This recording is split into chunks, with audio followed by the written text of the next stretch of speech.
Rainbow Family Life Stories by Jodey Bateman. Interviews with Rainbow Family of Living Light folks conducted between 1977 and 2008. Scanned in 2018. Jodey Bateman may be contacted on Facebook, 04.L.Garrick2, to build a mass movement. Garrick Beck. Garrick means gentle warrior. It's a Teutonic name. My parents named me that with sort of a new age consciousness. I was called Gary until I was 18 when I started using Garrick again. I was born May 17, 1949, in New York City in a hospital. My parents were beatnik theater people. They founded the Living Theater in 1946. More than the plays, the theater was a forerunner of this alternative lifestyle. Shortly after I was born, we moved uptown to an apartment across the street from my grandmother's, my father's mother, where I spent most of my first 14 years. It was there that my parents did the readings and enactments that grew into the theater. There was a never-ending stream of visitors, artists, writers, poets, actors, crazies, beauties, beatniks, coming in and out, wanting to be a part. Allen Ginsberg was there often, Jack Kerouac less frequent. These people were a tremendous influence on me. This was in contrast to the scene at my grandmother's apartment, which was pretty uptown. My parents were leading an exotic lifestyle. My grandmother thought it was awful. A bunch of exotic creepos coming in at late hours, never a clean dish. My mother wasn't into housework. So given that situation, my grandmother spread her protective wing over me, which she continued to do until her death in 1980. Anytime my parents couldn't deal with the kid, Grandma would take me, and they did that again and again and again. During her later years, my grandmother became tremendously understanding of my parents' lifestyle and of the innate value of being artists and the validity of their concern for social change. But back in those days, I pulled closer to the protective scene with my grandmother. I pulled away from my parents, and in a lot of ways my parents spaced me out. Not at all from malintent. They were Beat Generation artists, in a world where the great majority of their peer group weren't raising kids. Where could I go? How could I find me? That took trying to find a new direction. My mother's mother was also alive at this time. I called her Oma. She was from a very Orthodox Jewish tradition, and in a sense my mother left her Orthodox background, and my father rebelled against his New York businessman family. These things influenced me in my own rebellion with my parents. I went to school for 6 years at PS 75. My memories from that are pretty good. I got a letter from my second grade teacher the other day. She had read my name in some kind of counterculture article in the New York Times. She wrote to ask if I was me, and I wrote back that I was. It was an extremely multiracial neighborhood, and there were upper-crust luxury apartments and true slums right around the block from each other. I went to summer camp in Connecticut, sponsored by my grandmother. I learned all sorts of stuff about being alone in a woodsy environment. This was a great influence. On Visitors' Day in 1957, I got a letter from my parents explaining that they couldn't come because they were in jail for having sat out in front of City Hall, protesting the air raid drills with Dorothy Day and A.J. Musty, the old-time New York anarchist pacifists. My parents were really upfront in explaining to me the threat of war, the nature of government, social injustice. The bust led to my parents and the other people who had been busted in this scene going Christmas caroling that year at the Women's House of Detention. I went with them. This led to me becoming a part of the peace movement. If I identify with any social movement, that is it. First, all I could do was put on a peace button when I went to school. This caused innumerable interchanges and discussions, not only with my peer group, but with adults. I went to a ban the bomb march in Washington when I was 11 in 1960. I wanted to go. My parents said, "Please stay home with your grandmother. This is a political thing. You don't understand." I said, "Yes, I do." They said, "If you can tell us what it means, you can go." I said, "They got a whole lot of bombs that can blow up the world, and if we don't get rid of the bombs, I won't be able to have no kids." And they said, "You can go." We caught up with the march and walked the last 35 miles into Washington, D.C. That was an early spiritual experience that taught me that the government was not doing things in the best interest of the people. My parents were not Orthodox Jews. My father tolerated Judaism. He has a total belief in the spirit of humanity, but no belief whatsoever in a cosmic God figure. My mother practices Judaism on holidays because she has a firm belief in the Ehad, the One. My father feels that all religions as practiced are bogus opiates of the people to keep them from correcting social conditions and getting what they need. My Hebrew education consisted of 3 Hebrew schools. Ayin Shel Chest, where I learned innumerable stories, an enormous knowledge of Jewish legends, basic Hebrew, which I have since forgotten. The language didn't interest me, and lots of the customs and ceremonies which remain very vivid. When that school became more strictly rabbinical, my friends and I moved to Bnei Yeshurun, 10 blocks to the south. I would have gotten bar mitzvah at Bnei Yeshurun, but in regular school, in the 7th grade, I went to Horace Mann, a private school, expensive, and you had to pass a test to get in, a very high-grade operation. There was a lot of competitive pressure, a lot of social crap, all boys. On the other hand, there was tremendous exposure to the world of human knowledge, tremendous, fucking outstanding, mind-blowing. But it lasted all day, so I couldn't go to the Bnei Yeshurun classes, so my parents arranged for me to go to the Society for the Advancement of Judaism, SAGE. The bar mitzvah class at SAGE was a kind of philosophical course held by the rabbi on the nature of God. What is peace, what is understanding, and several cosmic mysteries. This rabbi had his act together. There are things that are timeless ceremonies that are passed along. I think that's how my father related to my bar mitzvah. In the same way, I saw my father a year ago today do the Kaddish upon the death of my grandmother. In the course of junior high school, I immersed myself in the peace movement, the Student Peace Union. A lot of this was through a wing of the Living Theater, who got a building on the north edge of Greenwich Village, a renovated department store, where I had dinner with my parents and then went home to my grandmother or to the apartment. I'd go every night to the Living Theater building. The top floor was a dance studio. The bottom floor was the lobby and the theater. The middle floor was the office of the General Strike for Peace. There were a lot of artistic activities going on, poetry readings, avant-garde films. Eventually, the theater got busted for non-payment of theater ticket taxes. The police besieged the theater for 3 days before making arrests.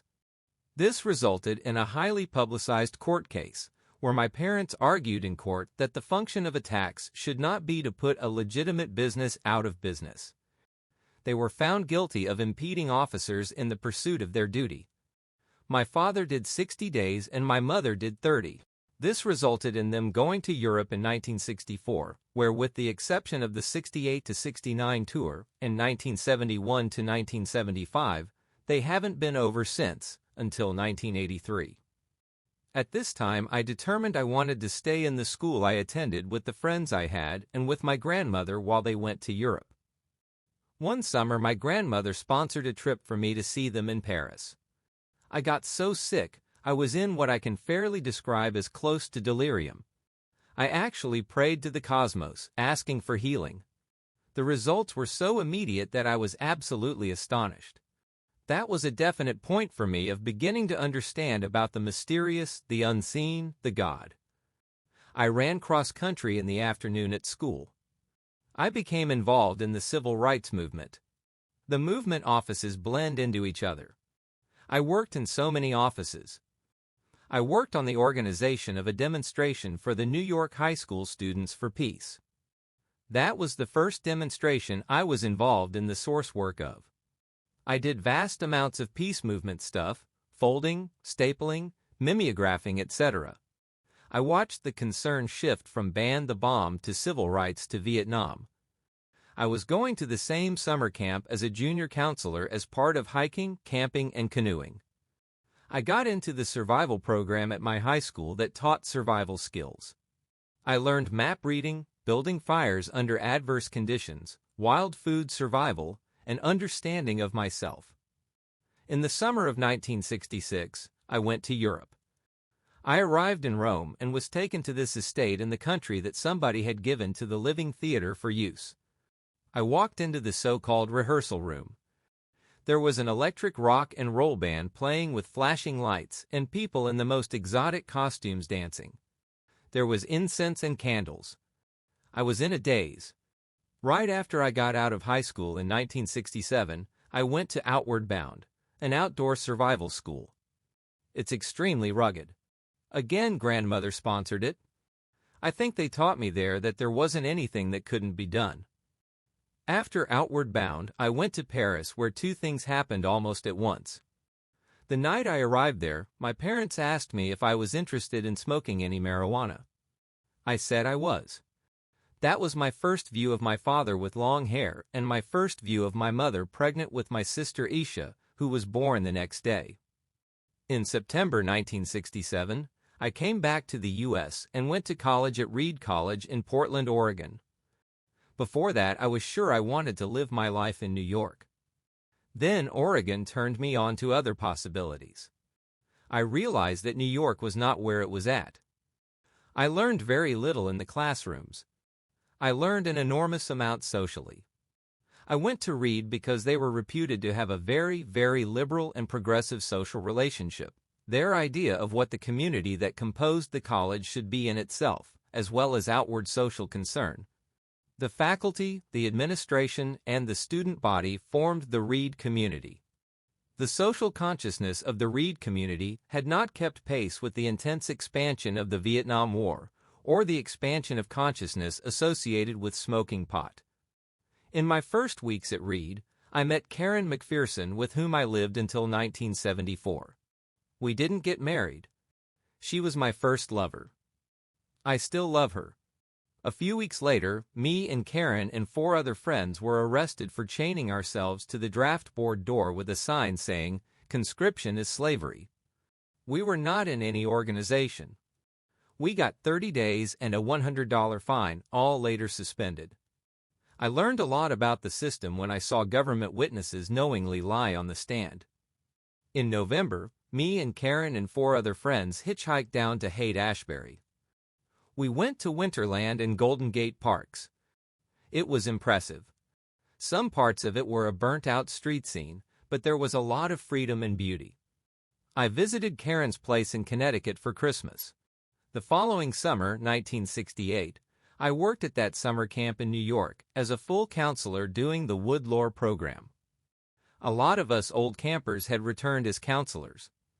In the fall of '68, I returned to Reed and went to the Pacific Ocean and ate mescaline for the first time I had tried psychedelics. I was still very involved in the political activism movement, which was becoming more and more aggressive after what happened in Chicago. There was a very delicate balance between the Pacifics and the armed revolutionists. That same fall, my parents and the Living Theater returned to begin their United States tour. Over Thanksgiving, I went to Boston where they were playing MIT. 2 weeks before, they had been arrested in New Haven for coming out of the theater very scantily clothed, chanting nonviolent revolution. The Living Theater was performing their play, Paradise Now, at MIT. Meanwhile, an AWOL GI was hiding out in one of the MIT buildings that were being occupied by the students. Those were wild times. In between Christmas and New Year's, I was hanging out with my very good friends from the summer camp, Kenny and Chuck. I was with them December 27, 1968. I first ate LSD. It was a marvelous experience. It was so awesome. I kept my mouth shut. Kenny said, "Everything is perfect," and it was. I saw stuff that night that I've seen come true, and I saw stuff that I am still in quest of. The next day I acquired the patched pants I'm wearing now, 13 years later. During these holidays, the 3 of us went to Living Theater plays. We took mescaline again together on New Year's Eve, 1979. I traveled to Chicago and met up there both with the Living Theater Company and with Karen. Karen and I participated in the Living Theater productions both in Chicago and Madison, Wisconsin, and engaged in psychedelic explorations. My next move was to return to Portland, where the theater arrived a month later and played at Reed College. The scene, as it was everywhere, was outrageous. Packed, Karen left school right after the Living Theater came to Reed. A bunch of people did. That happened every place they played. Bunches and bunches and bunches dropped out of school. This same year I was involved in college politics. I was elected to the school senate, half faculty, half students. I could see how the school was changing the rules to a more conservative stance by firing professors who encouraged anything creative among the students. The Reed community was supposed to be beautiful. It wasn't. What was left that was beautiful was being phased out by the part that wasn't. It was a vehicle for getting people into graduate school and supporting military research by the college. All these experiences integrate, and the only possible outcome is make something better. I campaigned for the Reed community to be what it said it was, and I couldn't do anything about it, because it was too fixed. I tangled with the school administration and their policies in a series of incidents. There was an attempt to prosecute me which failed. The case brought about a confrontation between myself and the president of the college in front of a large part of the student body at my hearing. A couple of days later, the president resigned. Ultimately, I left the school because the controlling power interests in the school said, "Listen, this is our school. We're going to do what we want with it. We want a school that is a conveyor belt to graduate school, all math and science." After I left school, I landed in a house in Portland and began activities on several different fronts: a free store, a craft store, a stained glass lamp workshop, the Portland Free Clinic, the first community health food store. There was an increased separation with the radical violent wing of the peace movement. There were repeated trips to Mount Hood, the Pacific Ocean, and the Portland parks for the sampling of psychedelic substances. Karen and I moved into a house based on the simple concept of free love, anybody with anybody. It was extremely difficult. Some parts of it were very beautiful. I was starting to draw. Then, as rosy-fingered dawn came up over the city of Portland, I understood that there was no way that I could mold myself to fit any standard niche in society.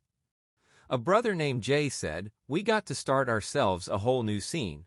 I asked him what he had in mind, and he painted a picture of a group of people living in harmony with the earth, covering their basic needs through the work of their own hands, living in balance with nature, eating lots of home-made natural things, enjoying the seasons, living in such a way that would make apparent the holiness of life.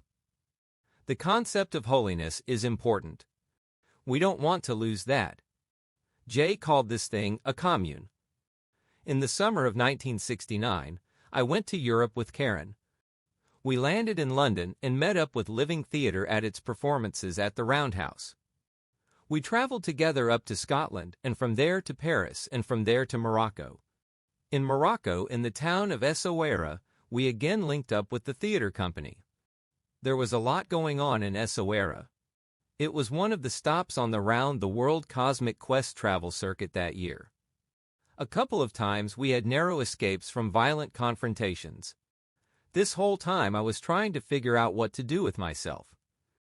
We were out near the edge of the desert in the Atlas Mountains at a sort of party. A brother named Steve said we needed a mandala city for all people. I understood that in a flash, like an instant. I told him that was what I was going to find. Shortly after I came back to Portland, Karen and I went to live in a community collective house called Temple House. We supported ourselves by making crafts and selling them in the first hippie craft store in Oregon. I made stained glass lamps in the basement. There were runaways and owls and lots of psilocybin, purple double domes, and orange sunshine. At the end of September 1969, as a crafts family, we went to the first Renaissance Fair in Eugene, Oregon. This was a small but mind-boggling event. Never before had I seen several hundred people out in a natural environment dancing and laughing. It was really very beautiful. The crafts were primitive. We had candles made in Dixie cups. It was there I first began to minstrel. That's one of the last arts. It's a cross between singing and storytelling and communicating. Walking around, I saw another minstrel sitting on a hayrick playing a two-stringed instrument. He was singing a song with a lot of verses. Most of the verses were New Testament Bible verses with modern twists. In a space, I sang to him to the same rhythm a couple of similar verses on Old Testament themes. That was my first meeting with Barry Plunker Adams. He came by our camp briefly, and we were part altogether of a larger circle that night around a main campfire. When Karen and I went back to Portland, we had the craft shop and we were doing guerrilla theater. We had Esalen-type sensitivity groups. We were doing free concerts in the park. In May of 1970, the Temple Tribe, our crafts cooperative, went as a group up to Bellingham, Washington, to the Bellingham Art Fair. There was a traveling New Age-type circus. There was a crafts fair which we were part of. There were poets, light shows, Ken Kesey, Gary Snyder, our favorite band in Portland called the Portland Zero. They were tremendous. When we arrived and set up our stained glass exhibits, we went immediately to a place called Toad Hall. It was a free lunch for the artists. I went in with this group from Temple House and met in the free lunch line Barry and Chuck Winsong and a group of people, the Marble Mount Outlaws. The two groups fell into instant co-communication. I talked with Plunker about what we were doing. He told me what we needed was a world family gathering. My sensory experience was one of understanding how this large-scale plan would lead to what was really needed, which was, of course, to unite the human family in a spirit of love, peace, and understanding. It's like after they exploded that bomb in 1945, Hoffman, the chemist, discovered the LSD molecule. Right after the Kent State killing, we first spoke openly about the gathering. That was our karmic propensity. I didn't realize until now that it happened just after Kent State. From that time on, all of us people have been intimately involved with the gathering as a key to the solution of the problem: injustice, lack of freedom. Injustice is what causes plague, famine, warfare, as well as poverty, deteriorated living conditions, lack of meaningful work, and emotional unhappiness. We jammed on the idea through the rest of the fall, ideas building, evolving, changing. It was a tremendous vision. I could see clearly how my own previously acquired skills in the peace movement could be put to use in this effort, and how this effort could accomplish what the peace movement, torn by its own dissensions and exhausted from the Vietnam War, was unable to do. There were a lot of bonuses. It was spiritual in nature. 2. The plan called for the utilization of the power of prayer. 3. It called for a call to be sent out to all people. 4. It called for a lot of interaction among people on the real material plane to bring it about. The date, July 4, 1972, was picked. Also at the Bellingham Arts Fair, I turned my summer campfire story-telling abilities to use telling classic myths in updated style for audiences of both children and adults. I also met Monte. Monte's an important influence on me, like a magician would influence an apprentice, teaching me in rapid succession secrets of yoga, storytelling, science, relationship, and most of all being enormously encouraging to me in regards to the vision of the farm or commune, as Jay had called it. I returned to Portland and went with the Marble Mount and Temple House people to the second Eugene Renaissance Fair, at which we took care of the craftsperson's free clinic, took care of lost children, helped park cars, managed some of these security problems, set up a stained glass lamp booth, and prepared to head up to Marble Mount to visit the camp behind the camp called Love 2 or Love 2. I didn't do anything this whole time without Karen. Every single bit of it, she was by my side. The theory was that a group of people were going into the North Cascade Wilderness and camp out until the time of the Colorado gathering, and then we'd ride on horses to the gathering. A lot of things happened in rapid succession. 1. I was determined to go back into the world to spread the word on this gathering and agreed to return for spaghetti dinner to this mountain hideaway in August.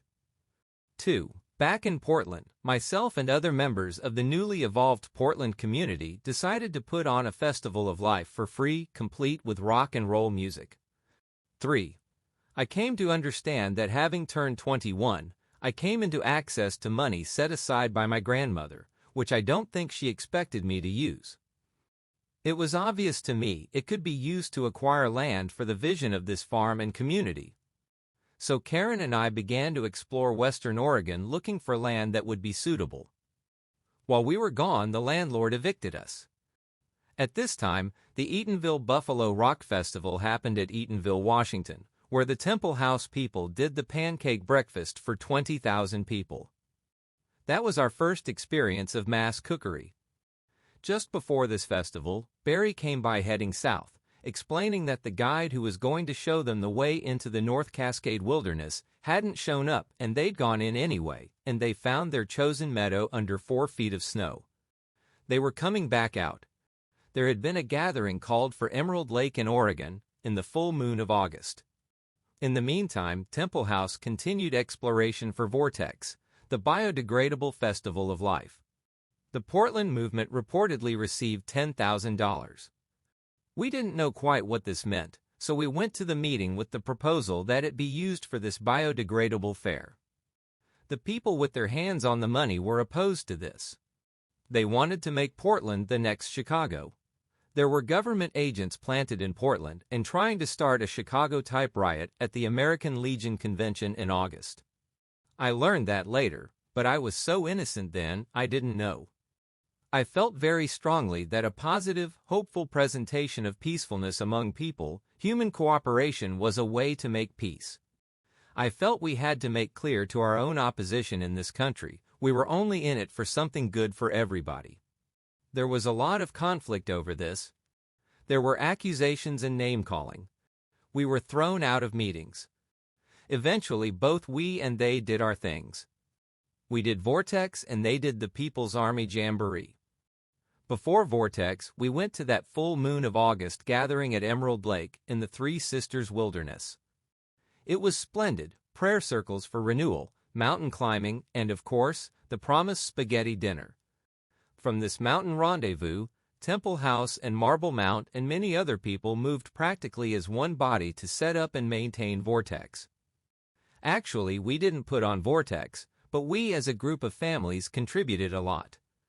We ran the services such as parking lot, stage crew, care for cuts and bruises, shanty Sena, that's security. It was probably the largest free overnight rock festival. It was 3 days. There were 50,000 people. The music was up top and our village was down below. Before Vortex, we were dreaming up names for this future commune. Later we dropped the word commune. It had too many negative connotations. We wanted to know where in Oregon we went next. Kaushal had closed his eyes and put his finger on the map. We looked until it. He said Rainbow. In the course of the next several weeks, we located this place where we're at now, Rainbow Farm. We put down an earnest money agreement which was accepted.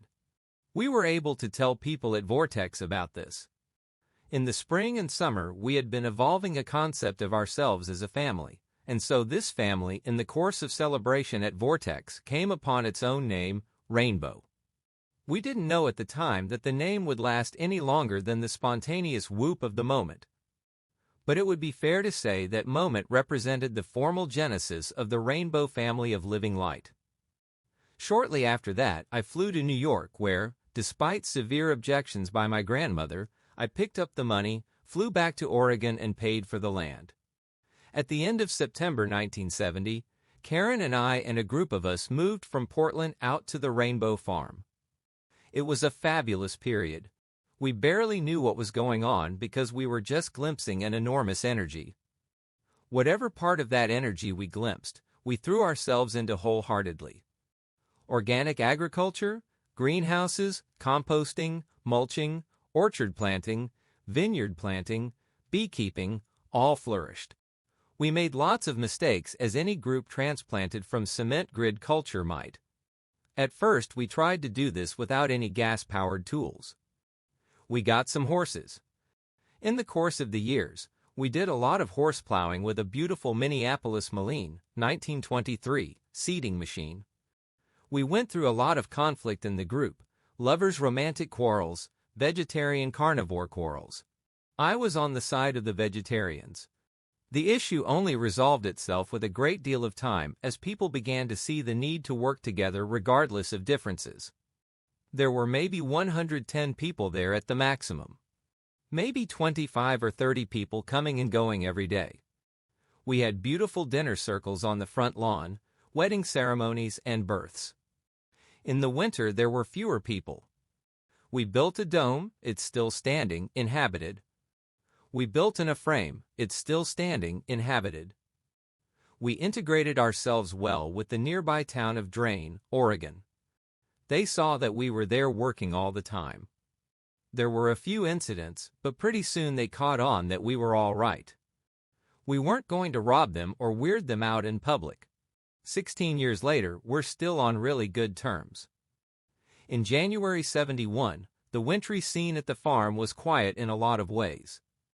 It was our first winter at the farm. We only had one house constructed and a number of tents and some wiki-ups, sophisticated ideas, but really beginner's construction. We were reduced to 16 people for a while in one house, all of us living upstairs. It was very close quarters. We heard every grunt, moan, groan, wiggle.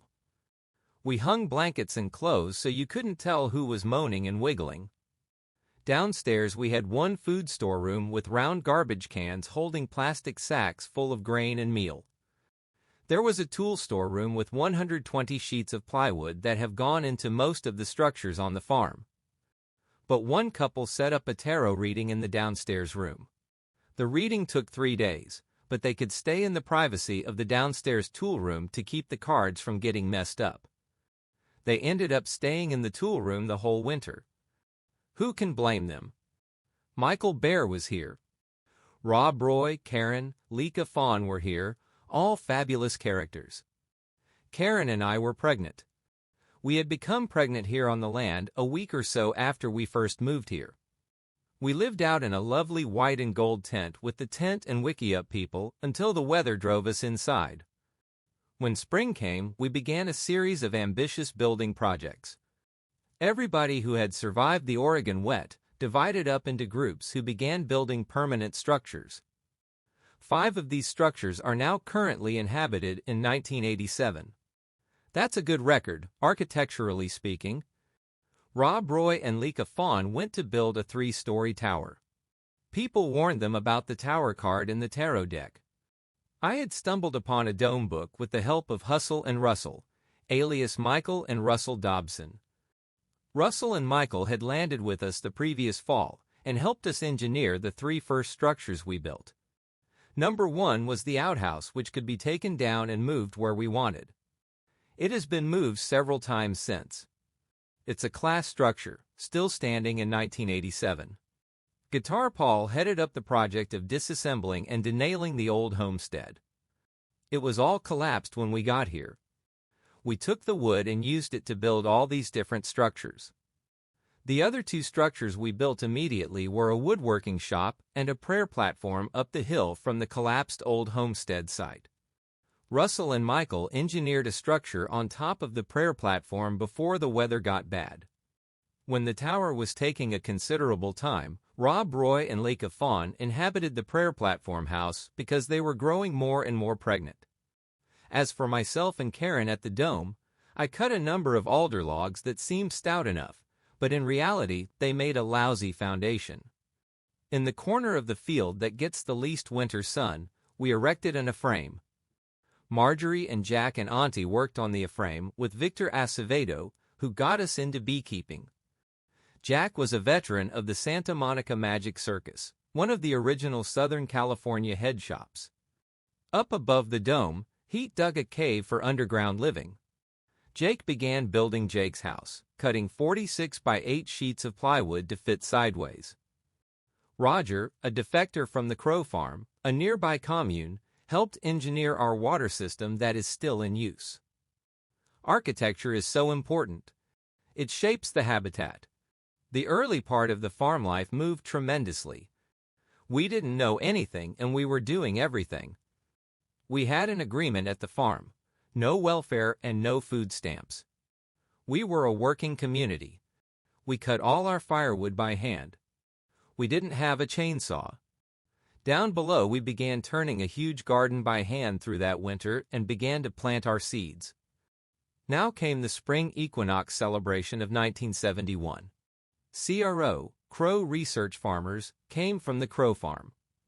They knew all sorts of things about machinery, architecture, people, kids that we didn't know.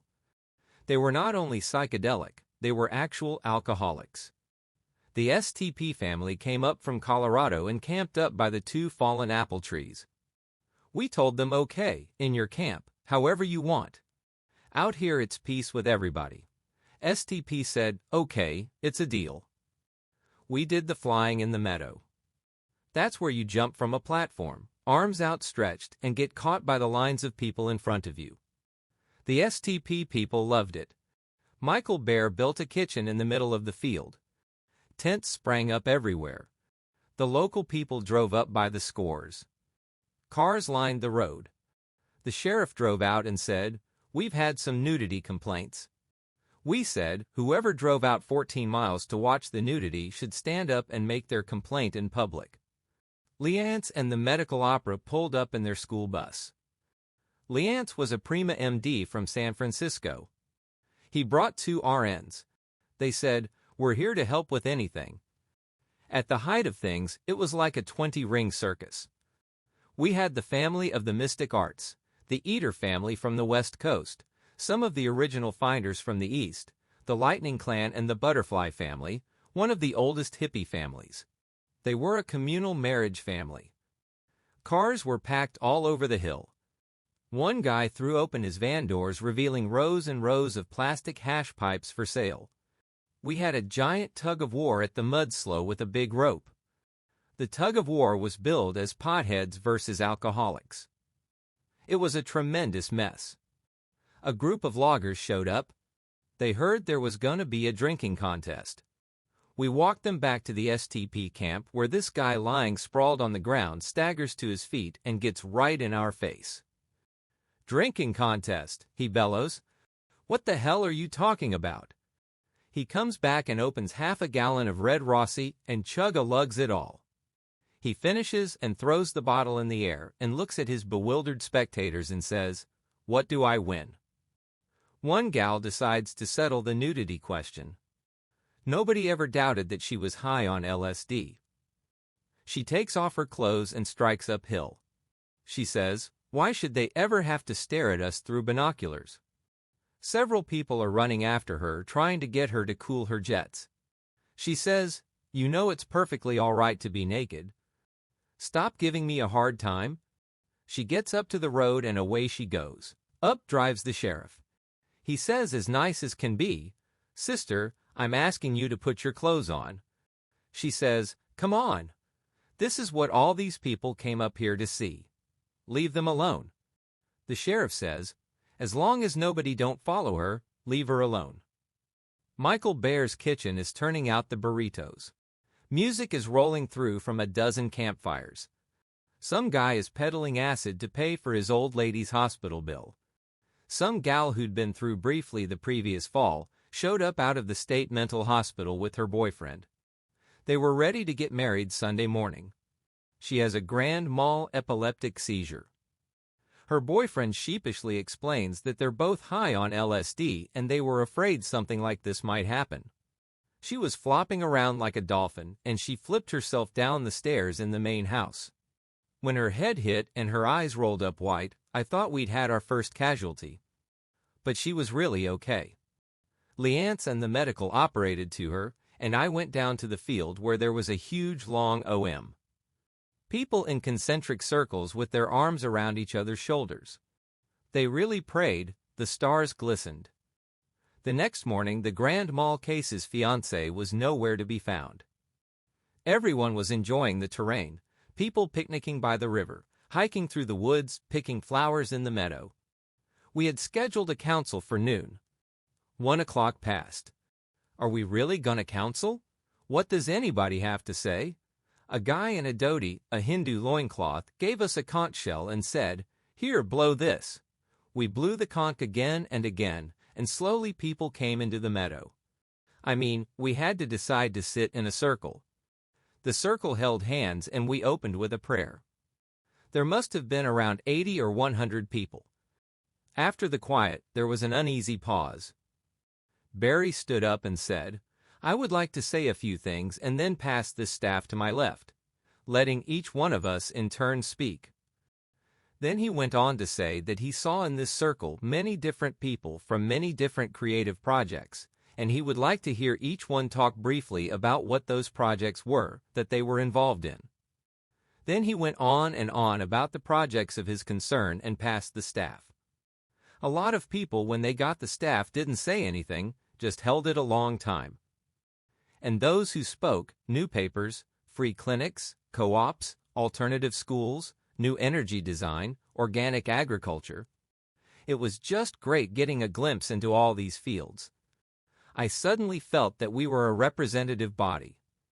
Not like elected representatives, but with real people representing different aspects of what was going on. It may have been a little slow at times when people got long-winded, but it was a real wow. The next day it rained hard and most people went back home and we went on turning the garden. Turning the garden was a big deal. We were doing it by hand spading. It was tremendously labor-intensive. It ate up enormous lots of our energy. Everybody had different ideas. We began planting in one corner as we spaded our way towards the other. In early May, when our first corn was coming up, we had one of our frequent crises. The rain was stopping and it was hard to keep the garden watered. The rows of young corn began to wither and we formed bucket brigades from the river to the corn. Some people we'd never met before brought us a bag full of mescaline crystals. We had a hand blender and made a giant mescaline milkshake. It was green and bubbly. About 40 of us sat in the kitchen and drank our milkshakes. People were driving up, parking their cars, coming in, sitting down and drinking their milkshakes along with us.